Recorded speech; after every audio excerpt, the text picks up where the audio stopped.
تو پتہ چلا کہ باپ کو بیٹے کے لیے، دادا کو بیٹے کے لیے اٹھنا نہیں چاہیے، تو یہ کہیں جی میں تو بڑا ہوں، سارے میرے لیے اٹھیں، تو اپنے باپ دادا کی اور اپنے بڑوں کی قدر ہونی چاہیے۔ تو حضور علیہ السلام نے فرمایا یہ صدیق ہے، نبی ابراہیم صدیق ہے، کیا غیر نبی بھی صدیق بن سکتا ہے؟ کہا اللہ نے تمام نبیوں میں ایک نبی ابراہیم کو صدیق کہا۔ اب اللہ تعریف کر رہا ہے، اس سے دوستی مضبوط ہوتی ہے، رشتہ مضبوط ہوتا ہے۔ اس لیے میں نے آپ کو کہا کہ کوئی بھی رشتہ ہو نا، آپ کا دوست ہیں، پارٹنر ہیں، پڑوسی ہیں، بہن بھائی ہیں، یا آپ کے میاں بیوی کا رشتہ ہے، تو ایک دوسرے کی تعریف کرتے رہنا چاہیے۔ اللہ جو اپنے نبیوں کی، صحابہ کی بار بار تعریف کر رہا ہے، رشتہ اور مضبوط ہو رہا ہے۔ اللہ اپنے ولیوں کی بھی تعریف کر رہا ہے، قرآن میں آپ دیکھیے الا ان اولیاء اللہ، تو یہ اللہ کا ایک انداز ہے جو ہمیں سکھا رہا ہے اللہ، ورنہ اللہ کو کسی کی ضرورت ہی نہیں ہے، لیکن اللہ بتا رہا ہے کہ آپ کے رشتے بھی ایسے ہی مضبوط ہوں گے۔ ہمارے یہاں رشتے کیوں نہیں مضبوط ہوتے؟ کہ ہم ان کی خامیاں تلاش کرتے ہیں، خوبیوں کو بیان نہیں کرتے، غیبانہ بھی خوبیاں بیان کریں۔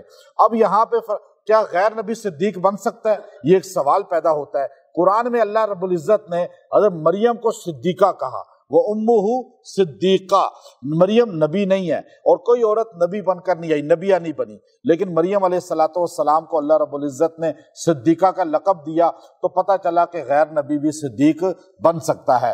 اب ابو بکر صدیق صحابہ میں سب سے سینئر تھے، سب سے ایج میں بڑے تھے، پھر قربانی ابراہیم علیہ السلام نے نبیوں میں سب سے زیادہ دی، اور ابو بکر صدیق نے صحابہ میں سب سے زیادہ دی۔ ابو بکر صدیق اور ابراہیم علیہ السلام کی کئی چیزوں میں مماثلت ہے۔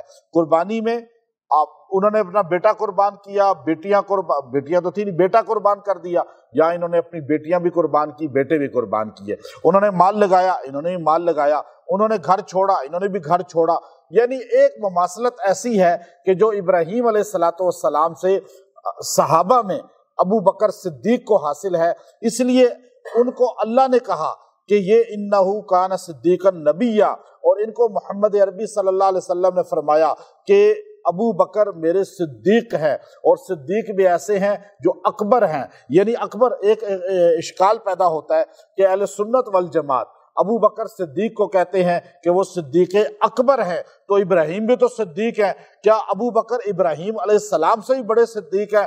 نہیں، یہ غلط ایک سوال ہے جو سنیوں کے ذہن میں ڈالا جاتا ہے۔ ابراہیم علیہ السلام نبیوں میں صدیق اکبر ہیں، اور ابو بکر صدیق جو ہے وہ صحابہ اور امتیوں میں صدیق اکبر ہے۔ ابو بکر تو خیر الخلائق بعد الانبیاء ہیں، اب صحابہ کے امام ضرور ہیں لیکن نبیوں کے بعد ہیں۔ ہم حضور علیہ السلام اور تمام نبیوں کے بعد ابو بکر کو صدیق اکبر مانتے ہیں۔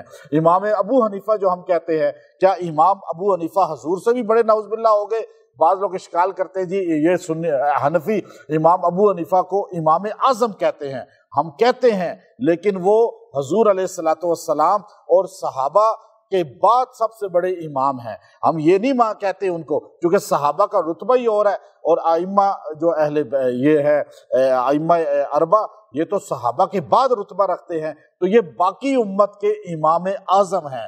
صحابہ اور حضور علیہ السلام کی ہستی تو اس سے استثناء حاصل کرتی ہے، تو یہ ایک اشکال ہے جو اکثر لوگوں کے ذہن میں رہتا ہے۔ آگے فرمایا آپ نے اپنا جو ہے یہاں پر تبلیغ آپ نے والد کو کی، وہ انشاءاللہ کل آپ کو بتاؤں گا۔ یہاں جو اصل وظیفہ ہے کہ آپ کو اگر رشتوں میں دراڑ پڑ گئی ہے، آپس میں اختلافات ہو گئے ہیں، لڑائی جھگڑے ہو گئے ہیں، اور آپس میں ایک دوسرے کے ساتھ جوڑ نہیں ہے، یا میاں بیوی کے یا دو پارٹنر ہیں، کاروبار کر رہے ہیں، دو کوئی بھی رشتے ہیں، محلے میں ہیں، بہن بھائی ہیں، تو اب یہ آیت کریمہ جو آیت نمبر 41 ہے، 41 نمبر آیت سورہ مریم کی، یہ بڑی بہترین آیت ہے جوڑ پیدا کرنے کے لیے، کیونکہ صدق جو محبت ایک رشتہ جو ہے سب سے مضبوط، صدیق کس کو کہتے ہیں؟ علامہ علوسی رحمۃ اللہ علیہ نے فرمایا صدیق اس کو کہتے ہیں جو انسان جو ہے اندر اور باہر سے بالکل ایک ہو، جس کا دل اور زبان ایک ہو، منافقت نہ ہو۔ یہ رتبہ نبیوں میں بھی سب سے اعلیٰ ہے اور امتیوں میں بھی سب سے اعلیٰ ہے۔ تو فرمایا صدیق اس کو کہتے ہیں جس کے قول اور عمل میں ذرا بھی تضاد نہ ہو۔ پھر ایک جگہ فرمایا صدیق اس کو کہتے ہیں کہ جس انسان سے کبھی خطا نہ ہوئی ہو، تو یہ اعزاز اللہ نے ابو بکر کو امت میں دیا اور ابراہیم علیہ السلام کو نبیوں میں دیا۔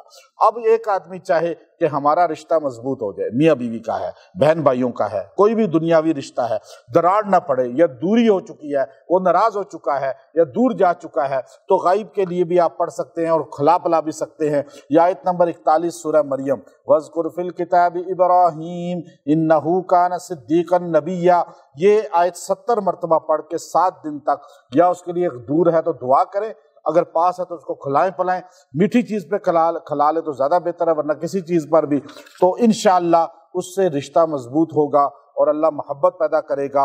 اور اگر ویسے پڑھ کے بھی دعا کریں گے، اللہ اس کا دل آپ کی طرف نرم کر کے راغب کر دے گا۔ یہ عمل کرتے رہیں، زیادہ دن بھی کر سکتے ہیں، تعداد بھی زیادہ کر سکتے ہیں، انشاءاللہ اس کی تاثیر آپ کو فوری اللہ رب العزت عطا فرمائے گا۔